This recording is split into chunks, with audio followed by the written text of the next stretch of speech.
అందరికీ నమస్కారం, శుభోదయం. Welcome to profit master. ఇవాళ 1 ఫిబ్రవరి సాటర్డే.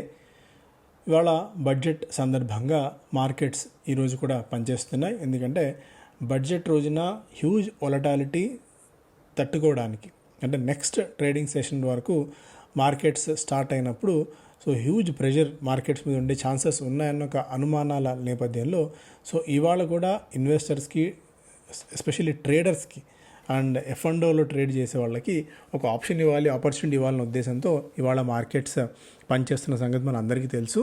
ఇవాళ మార్కెట్స్లో హ్యూజ్ వొలటాలిటీ ఉండే ఛాన్సెస్ ఉన్నాయి. బడ్జెట్ ప్రసంగం మొదలైన తర్వాత, బడ్జెట్ నడుస్తున్న సమయంలో, అలాగే బడ్జెట్ ముగిసిన తర్వాత fag end of the trading session అంటే 3 నుంచి 3:30 మధ్య కూడా వొలటాలిటీ ఉండే అవకాశాలు అయితే ఉన్నాయి. బడ్జెట్ బాగుంటే మార్కెట్స్ పెద్దగా పెరగకపోవచ్చు, ఎందుకంటే బడ్జెట్ ర్యాలీ ఈ లాస్ట్ 3-4 డేస్లోనే మార్కెట్స్ అనూహ్యంగా అయితే పెరగడం మనం చూస్తున్నాం. బడ్జెట్ ఒకవేళ నిరుత్సాహకరంగా, నిస్తేజంగా ఉంటే కొద్దిగా మార్కెట్స్ కరెక్షన్ తీసుకునే అవకాశం అయితే ఉంటుంది. బడ్జెట్ టైంలో ఎలాంటి స్టాక్స్ మనం రాడార్లో పెట్టుకోవాలి అన్న అంశాలను కూడా మనం మాట్లాడుకుందాం. అమెరికన్ మార్కెట్స్లో నిన్న కొద్దిగా సెల్లింగ్ ప్రెషర్ చూసాం. నాస్డాక్ 1/4% మేర, అలాగే S&P 500 0.5%, అలాగే డౌ జోన్స్ ఒక 30% మేర నష్టపోవడం.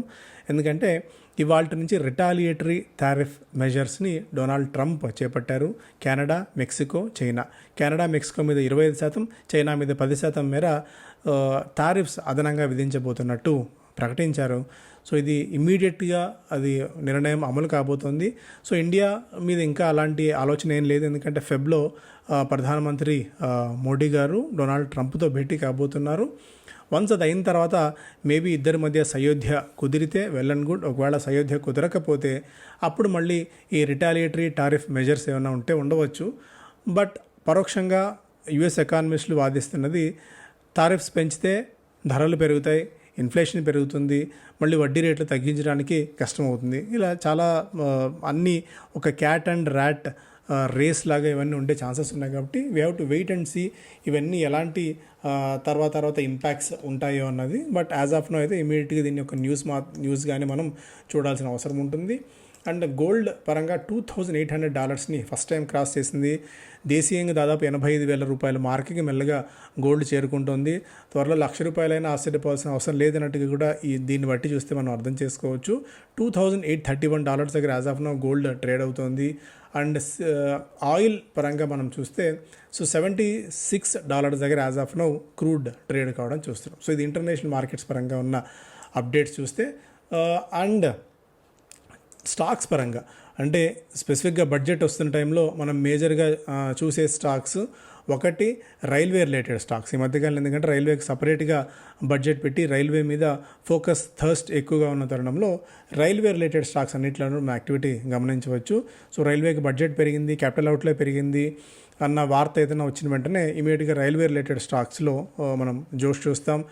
RVNL కానీ, IRCTC, rights, BML, IRFC, RailTel, Ircon ఇలాంటి స్టాక్స్ అన్నీ కూడా మనం చూడవచ్చు. లేదు ఈవీస్ మీద ఫోకస్ ఎక్కువగా ఉంది అంటే JBM ఆటో లాంటివి, ఎలక్ట్రా గ్రీన్ టెక్ లాంటి స్టాక్స్లో మనం ఫోకస్ చూడవచ్చు. డిఫెన్స్ వాటిల్లో డిఫెన్స్ అలొకేషన్ పెరిగిందంటే జెన్ టెక్నాలజీస్, శాస్త్ర మైక్రో, వీటితో పాటు BDL లాంటివి, మిధాని లాంటి స్టాక్స్లో మనం యాక్టివిటీ గమనించవచ్చు. ఇలా స్పెసిఫిక్గా లేదు సిగరెట్స్ మీద ఫోకస్ పెంచి ఈ సిన్ గూడ్స్లో ITC మీద, ఎందుకంటే లాస్ట్ 2 years నుంచి ITC మీద ఎలాంటి నెగిటివ్ ఇంపాక్ట్ అయితే లేదు. ఒకవేళ సిగరెట్స్ మీద ఏదైనా ఇది జరిగితే ITC మీద తీవ్రమైన ఇంపాక్ట్ అయితే ఉంటుంది.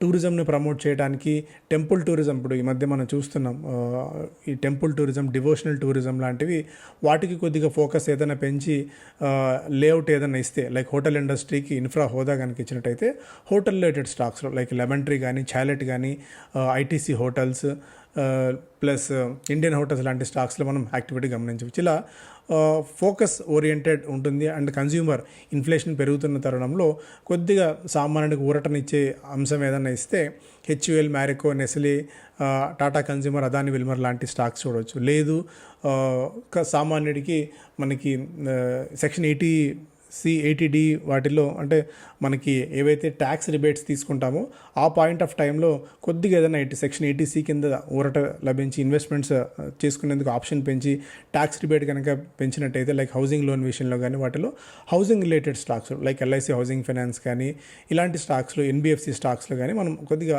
యాక్టివిటీ గమనించవచ్చు. అండ్ వీటికి తోడు ఇమీడియట్గా రియల్ ఎస్టేట్ స్టాక్స్ మీద కూడా పాజిటివ్ ఇంపాక్ట్ ఉంటుంది. సో ఇలా చాలా అంశాలు ఉంటాయి. ఇవాళ చాలా స్టాక్స్లో యాక్టివిటీ ఉంటుంది. అండ్ ఇన్ఫ్రాస్ట్రక్చర్ మీద ఫోకస్ కనుక పెంచితే డైరెక్ట్లీ L&T మీద ఇంపాక్ట్ అయితే ఉంటుంది, పాజిటివ్ ఇంపాక్ట్.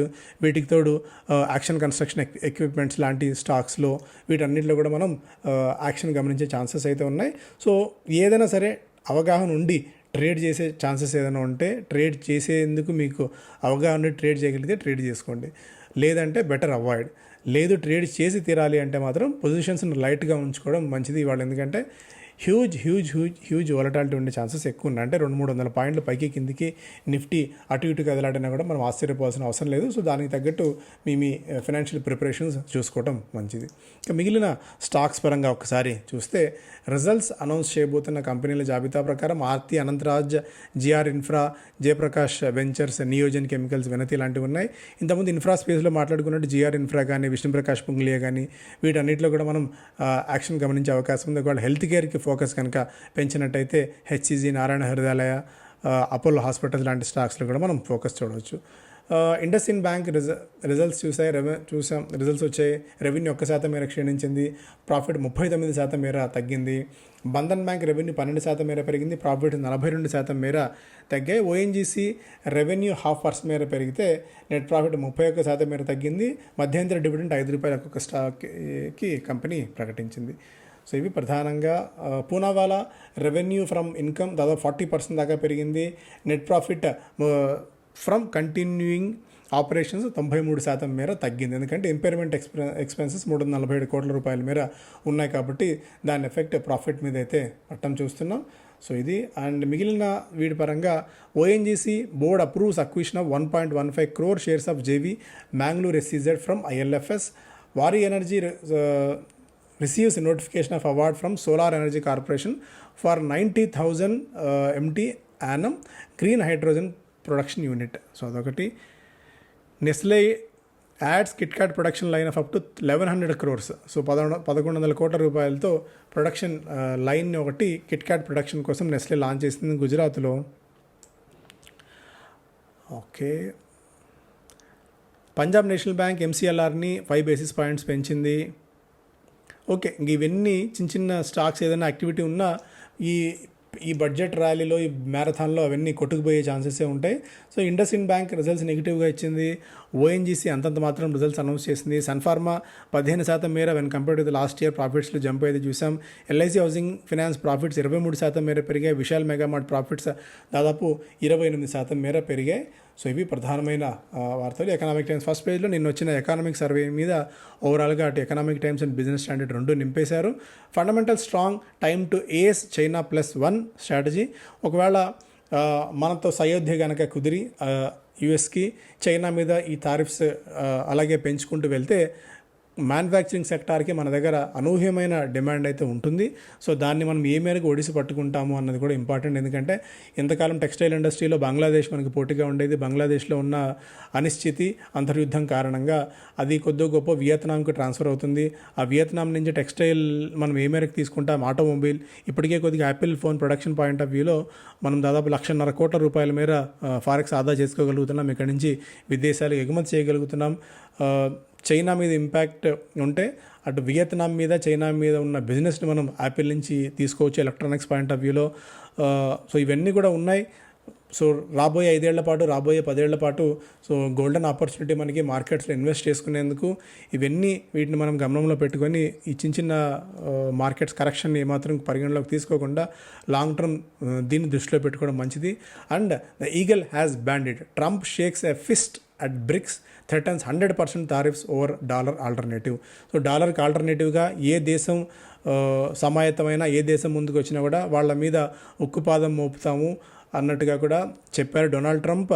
వాళ్ళ మీద 100% టారిఫ్స్ విధించేందుకు ఏమాత్రం వెనుకాడబోమన్నట్టుగా కూడా ఆయన చేసిన సంకేతాన్ని బట్టి చూస్తే ఇక బ్రిక్స్ ఇప్పుడిప్పుడే పిండ దశలో ఉన్న ఈ బ్రిక్స్ కరెన్సీ ఇక పూర్తిగా పిండ దశలోనే ముగిసిపోయే ప్రమాదం అయితే ఉంది. ఇప్పుడు ఏ దేశం కూడా ఈ బ్రిక్స్ ఉన్న దేశాలన్నీ కూడా అమెరికాతో పోటీ పడి అమెరికా మీద వ్యతిరేకంగా వెళ్ళే ఛాన్సెస్ అయితే యాజ్ ఆఫ్ నౌ లేవు.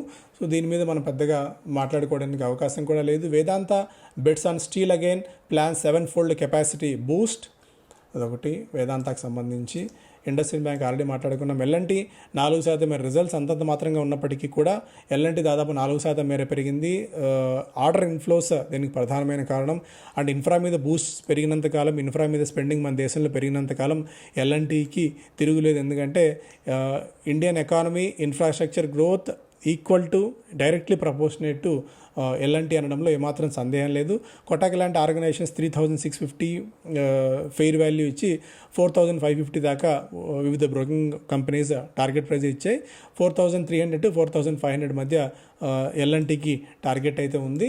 And any correction US may have a cascading effect on markets here. So economic survey చెప్పిన దాని ప్రకారం యంగ్ పాపులేషన్ వచ్చింది మార్కెట్స్లోకి.